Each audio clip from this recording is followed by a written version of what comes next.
Justice Minister Sean Fraser says the bill will create 4 new criminal code offenses for obstruction and intimidation aimed at protecting religious institutions. The bill will make it illegal to willfully promote hate by the using of symbols, including one representing designated terrorist groups. Now, under the bill, a new category of hate crime would be layered on top of existing offenses and apply when the crime was motivated by hate towards the victim.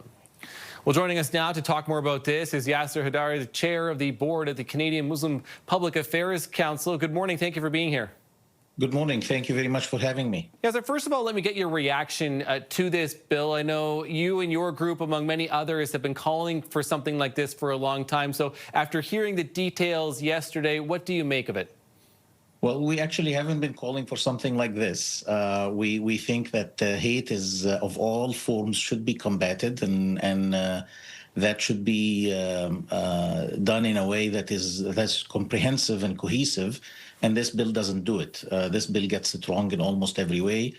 It almost criminalizes protest and freedom of expression. The government assurances that this will not happen or that this will not be the intent fall flat in view of the provisions of the bill.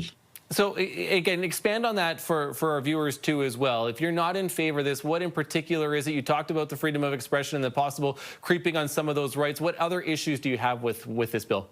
Well, so the timing of the bill, as the government's data itself shows, hate has been rising for a number of years now. And in fact, the group that is most targeted by hate has been Black people. And this bill doesn't do anything to address that. It comes in the context of the ongoing protest against an unfolding genocide in Gaza.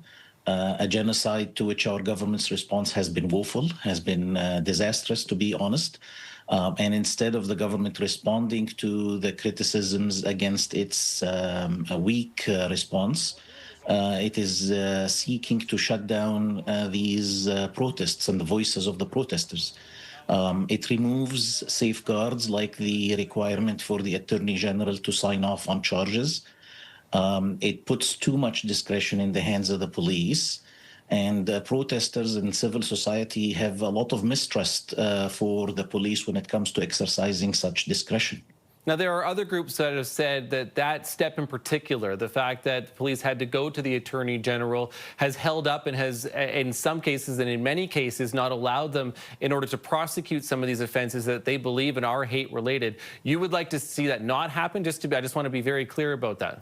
Well, that's a very dangerous statement, that because the Attorney General refused to sign off on something, so it wasn't prosecuted, that now we want to remove that step. The Attorney General would not make such a decision except based on legal grounds.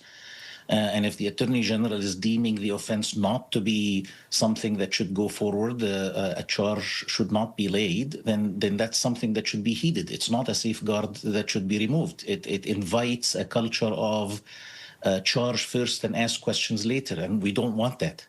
And so I do want to ask you, you have your criticisms about this bill, how it was presented. What would you have rather seen, or what would you rather see in a bill like this and in crimes, and when it comes specifically to hate crimes?